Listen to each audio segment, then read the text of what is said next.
Let's move before they raise the parking rate. Well, hello, Nevada. Thank you all for coming out today. To my great friend, former Nevada Attorney General Adam Laxalt. To Nevada Republican Party Chairman Mike McDonald. To Assemblyman Glenn Levitt. All my fellow Americans from near and far, it is great to be back in the Silver State. And what a joy it is to be traveling today with a Marine Corps mom, a school teacher, my wonderful wife of 35 years, and the best second lady of the United States this country has ever had. Will you join me in thanking Karen Pence for who she is and all she does? Karen and I are thrilled to be with all of you here in Nevada today. But we're here for one reason and one reason only. And that is that Nevada and America need 4 more years of President Donald Trump in the White House. It's on, Nevada. We are 26 days away from another great victory for the American people, and the road to victory runs right through Nevada.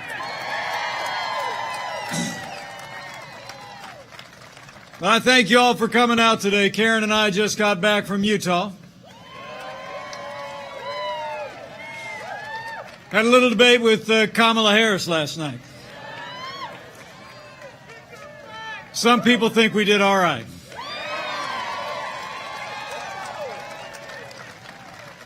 Thank you.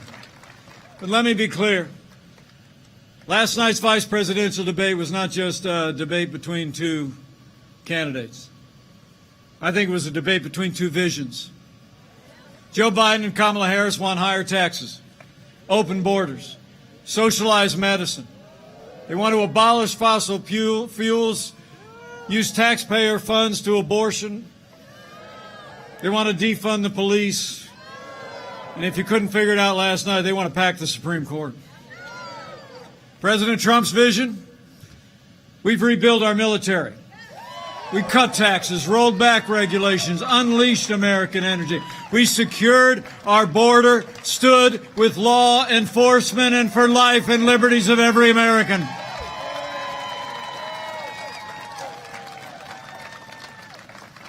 You know, a lot of talk this morning on TV about who won the debate.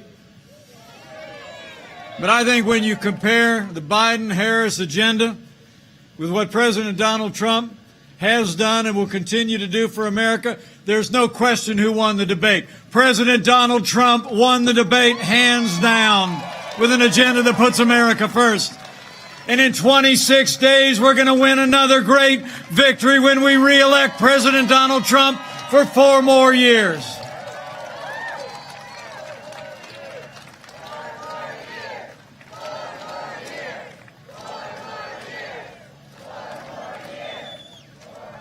And speaking of winners, it's great to be here with a couple of real winners.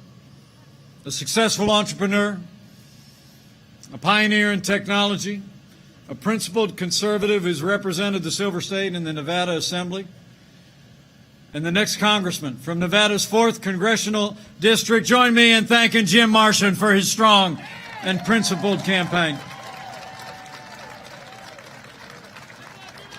And it's also great to be here with a superstar, a small business owner, a family man, a superstar athlete who's actually worked with underprivileged children while he was studying for the law, and he is a man who is tough enough to take on the swamp in Washington, D.C. Join me in thanking the next congressman from Nevada's 3rd Congressional District, Dan Raudimer.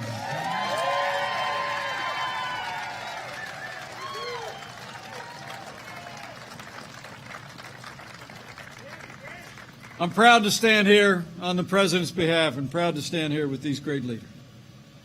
Proud to be a part of a movement. You know, the truth is, 4 years ago, a movement was born. A movement of everyday Americans from every walk of life. Here in Nevada, you believe we could be strong again. You believe we could be prosperous again. You said yes to President Donald Trump all across this state in 2016. And I know Nevada's going to say yes to 4 more years of President Donald Trump in 2020. And it's because of what we've done.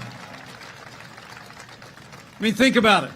4 years ago, we inherited a military that was hollowed out by devastating budget cuts, an economy that was struggling to break out of the slowest recovery since the Great Depression. Terrorism was on the rise around the world, and we witnessed a steady assault on our most cherished values. But in 3 short years, we rebuilt our military. We restored the arsenal of democracy. And under President Donald Trump, not just as your vice president, but as the father of a United States Marine and the father-in-law of a United States Navy pilot, I'm proud to report we're finally giving our soldiers, sailors, airmen, Marines, and Coast Guard the resources and the support that they deserve every single day. And I know we're standing here about an hour south of Creech Air Force Base and Nellis Air Force Base. And under President Donald Trump, we've actually seen the largest increase in our national defense since the days of Ronald Reagan. So we stood with those who serve, but we've also stood with all of you who wore the uniform of the United States. You know, when Joe Biden was vice president, America saw years of scandal at the VA. You remember those days. It shocked the conscience of the nation. Veterans were literally dying while they waited for medical treatment that they had earned in the uniform of the United States. But all of that changed. As you know, here in this state that was battle-born, home to more than 200,000 veterans. Under President Trump's leadership, we've signed the most sweeping reforms of the VA in history, and Veterans Choice is now available for every veteran in America. Would all the veterans who are with us today either stand or raise your hand if you're able? Just give us a chance to say thank you one more time for your service to America. Thank you for your service. So it's been about security. It's been about supporting our veterans. And in our first 3 years, it was about 3 more things. It was about jobs, jobs, jobs. Where Joe Biden wants to raise taxes, President Donald Trump in our first 3 years cut taxes across the board, rolled back more federal red tape than any administration in American history, unleashed American energy, fought for free and fair trade, and in just 3 short years, businesses large and small created more than 7 million good-paying jobs, including 115,000 jobs right here in the Silver State.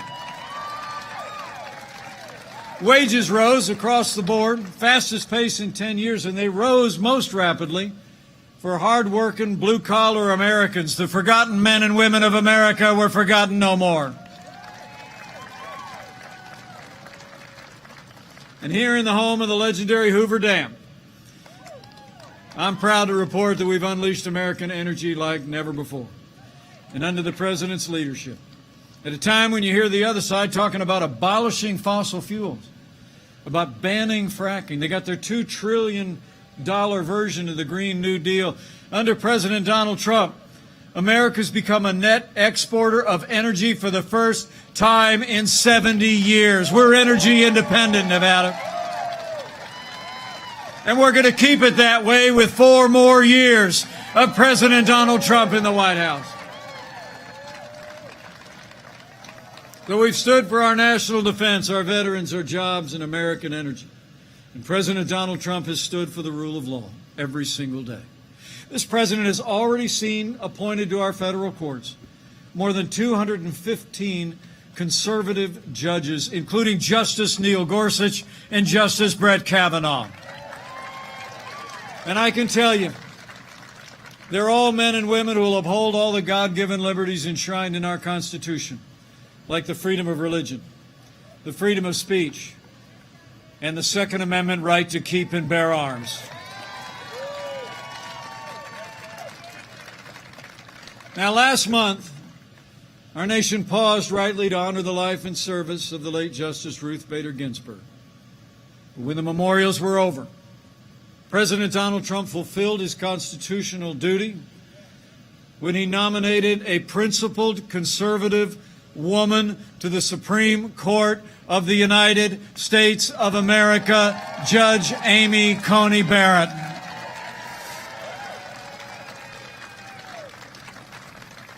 And I can tell you, I'm a fan of Judge Barrett, and not just because she's from Indiana. Judge Amy Coney Barrett is a principled conservative who has an inspiring personal story. She comes from the heartland, and she'll bring that commitment to our Constitution, to interpret laws as written, to not legislate to the bench, to the Supreme Court of the United States. So after the Senate does their part, with hearings coming up early next week, their part to advise and consent, I know that Judge Amy Coney Barrett will be Justice Amy Coney Barrett, because Nevada, we're going to fill that seat.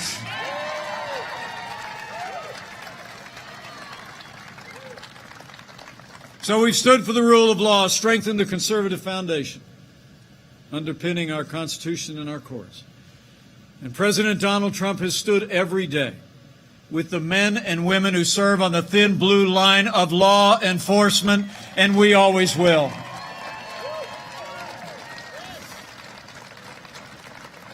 President Donald Trump and I know that the men and women who serve in law enforcement around this country are the best people in America, and they deserve the respect of every American every single day.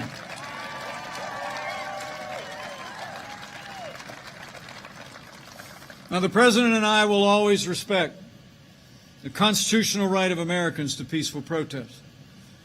But as I said last night, rioting and looting is not peaceful protest. Burning businesses is not free speech. Violence against innocent civilians and law enforcement will not be tolerated, and those who do these things will be prosecuted to the fullest extent of the law. Now, for months, all Joe Biden ever talked about was peaceful protests, remember? As the American people literally watched their businesses and communities burn. Last night I was joined by a Minneapolis native, a wonderful African-American businesswoman named Flora Westbrook. She traveled with us to Utah. She told us the story when I was in Minneapolis a few weeks ago about, in the wake of the killing of George Floyd, how the protesters came closer and closer to her salon that she had built 35 years ago. And then they burned it to the ground. You know, the truth of the matter is, Joe Biden would double down on the very policies that have led to violence in America's cities. When you suggest that you're going to reduce support for those who serve and protect, you only embolden those who would do harm to our families. And Joe Biden and Kamala Harris believe that America is systemically racist. And as she said again last night, they believe that law enforcement has an implicit bias against minorities. When Joe Biden was asked if he'd support cutting funding for law enforcement, he said, quote, "Yes, absolutely." And let me make you a promise. Under President Donald Trump, we will always back the blue. We're not going to defund the police, not now, not ever.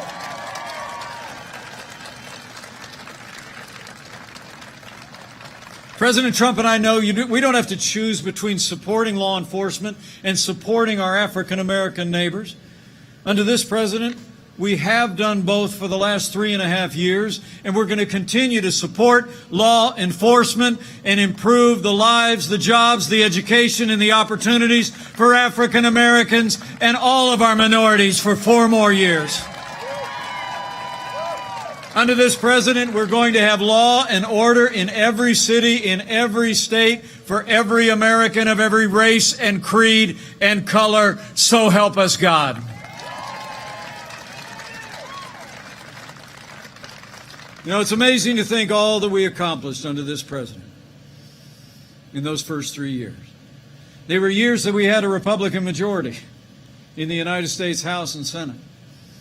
So right after we make sure we got 4 more years of President Donald Trump, we got to make sure that Big Dan, Rodimer, and Jim Marchant are sent to Congress in a new Republican majority that retires Nancy Pelosi once and for all.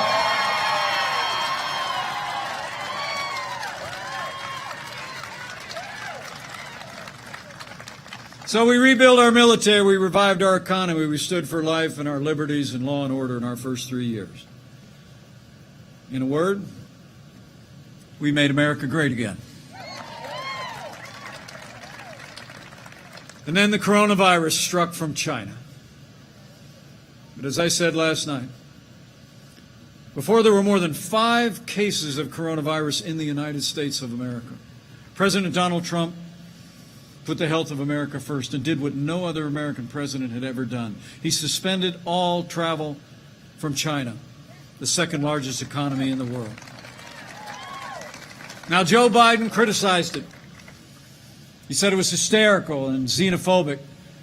But I can assure you, having led the White House coronavirus task force, President Trump's decision that day alone saved countless American lives, and it allowed us to stand up the largest national mobilization since World War II. We reinvented testing. We saw to the manufacture and delivery of hundreds of millions of medical supplies to our incredible doctors and nurses. We've developed medicines that are literally saving lives. And as we stand here today, we're on track to have the first safe and effective coronavirus vaccine before the end of this year.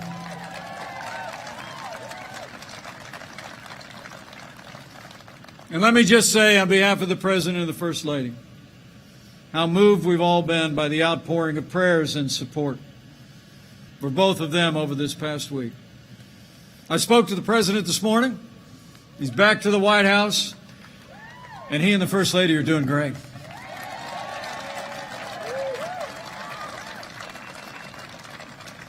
The medical care that they received, the medicines that they received are all a part of the national response that we've made available to people all across this country.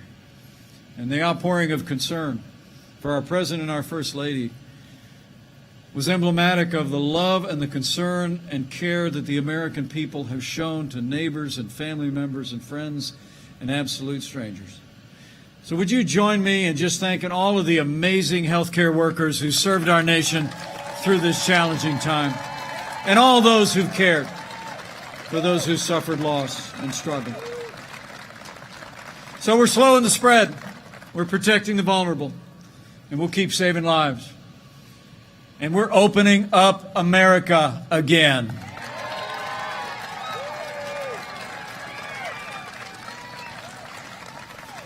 You know, with the strong foundation this President poured in our first 3 years, with the unprecedented relief that we secured from the Congress for families and for businesses, it actually literally saved 50 million jobs. Where we lost 22 million jobs at the height of this pandemic, we've already added 11.6 million jobs back to work, including 150,000 people back to work right here in the Silver State. The American comeback is on. We're opening up America, and we're opening up America's schools.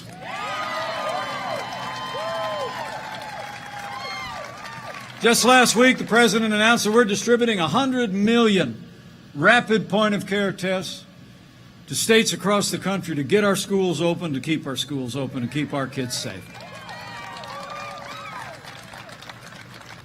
So we've gone through a time of testing. But I came here today to say that in 26 days, we're coming to a time for choosing.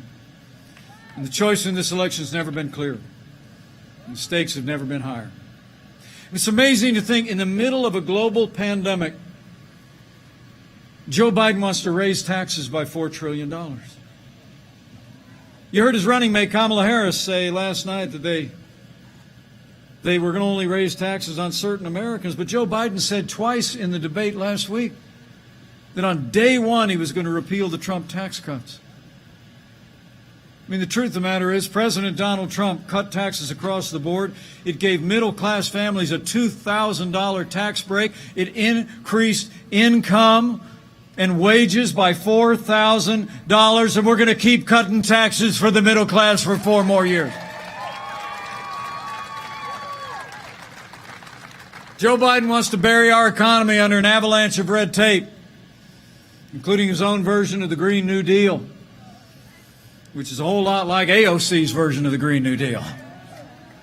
President Trump, he's actually overseeing the largest investment in public lands and our national parks in American history, the cleanest air and land in our history, the cleanest water in the world, and we've cut federal red tape and unleashed American energy all at the same time. And we're going to keep doing it for 4 more years. Joe Biden is for open borders, sanctuary cities, free lawyers, and free health care for illegal immigrants. President Donald Trump, he kept the promises he made to the people of Nevada. We made record investments in border security. Mexico is doing more to secure their southern border and ours than ever before. And we've already built more than 300 miles of that border wall on the southern border of the United States. And with 4 more years, we're going to build it all. And when it comes to jobs and trade, the contrast couldn't be more clear. Under Joe Biden, his 47 years in Washington, D.C., we saw deals like NAFTA. You know, in the wake of NAFTA being signed into law in 1995, 60,000 factories closed, and many of those jobs went south of the border and overseas. And Joe Biden never lifted a finger to reform NAFTA. But thanks to the man who wrote The Art of the Deal, America got a better deal. NAFTA is gone, and the USMCA is here to stay. It's a huge win for American jobs and American workers.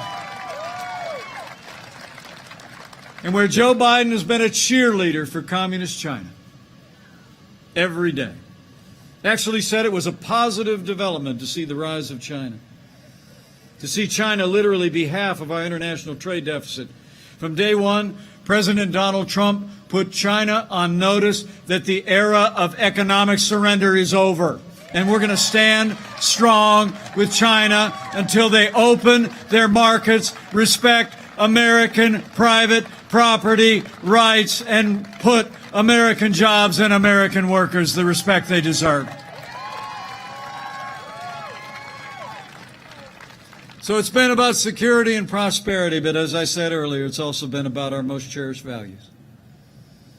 And Joe Biden, Kamala Harris, and the Democratic Party actually support late-term abortion. And Joe Biden wants to use taxpayer dollars to pay for abortion all the way up to the moment of birth. And I tell you, I couldn't be more proud to serve as vice president to a president who stands without apology for the sanctity of human life. President Donald Trump is the most pro-life president in American history. And we will keep standing for life for 4 more years.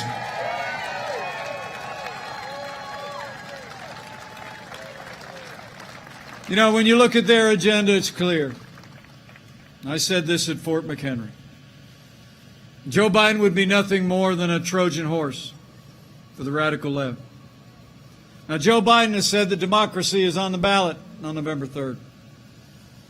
Well, I think our economic recovery is on the ballot.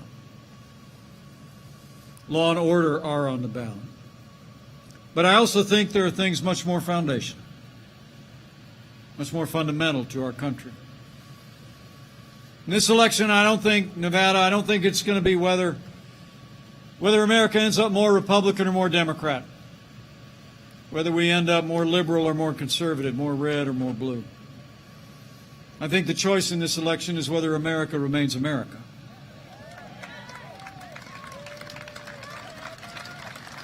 It's whether we're going to chart a course based on our highest ideals of faith and family and freedom and patriotism and the American flag and the Constitution of the United States, or whether we're going to abandon that path and allow the radical left and Joe Biden and the Democratic Party to take our nation somewhere it's never been before.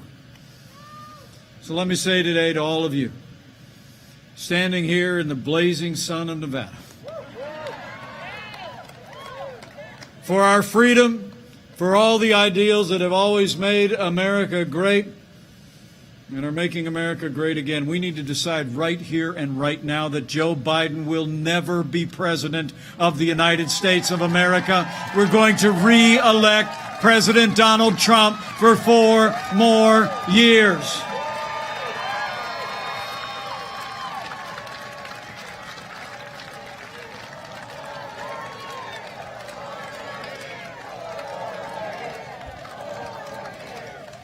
You know, you're right. 4 more years means more jobs. 4 more years means more judges. 4 more years means more support for our troops and law enforcement. And it's going to take at least 4 more years to drain that swamp.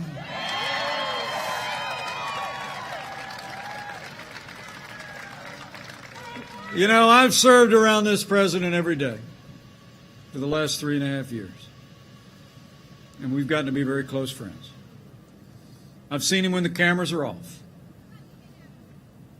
And I'll tell you what, Nevada, there's never been a day gone by when President Donald Trump hasn't gotten up and fought to keep the promises that he made to the people of Nevada. Now it's our turn to fight for him. It's on. So I need you to bring it. I need you to bring it. And not just you, but all of hundreds of people that were out on the road when I rolled in today. And freedom-loving people all across the Silver State. I want you to keep voicing your support. Talk to your neighbors and friends at work and at worship about all that we've done in the last 3 years, about the way this president has led us through this challenging year and all that we have yet to do. Go tell the American people that the choice we face. And remind the American people the choice is in their hands. And when you do, have faith. Have faith. You know, I honestly believe a careful study of American history shows every time the American people have been given a clear choice between a future of more freedom and less freedom, they choose more freedom every single time. So go out and talk to your neighbors and friends and have faith that if we present the cause of freedom to them in this election, that they'll stand with us. And if you're of a mind to exercise that other kind of faith in the next 26 days, I encourage you to do that too. I truly do. I mean, this is a challenging time in the life of our nation. It seems anymore like if you turn on the television, it's like that little girl asked me last night. It seems like it looks like there's more that divides us in America than unites us. But I've traveled all across this country over the last 3.5 years, and I can tell you, there will always be more that unites the people of this great nation than could ever divide us, and chief among those things is faith. This is a nation of faith.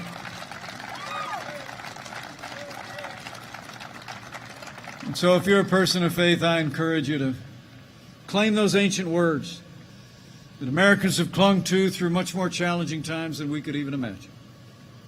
That if his people who are called by his name will humble themselves and pray, he'll do like he's always done in the long and storied history of this country. He'll hear from heaven, and he'll heal this land. This one nation, under God, indivisible, with liberty and justice for all. So pray for America. It'll make a difference. Thank you.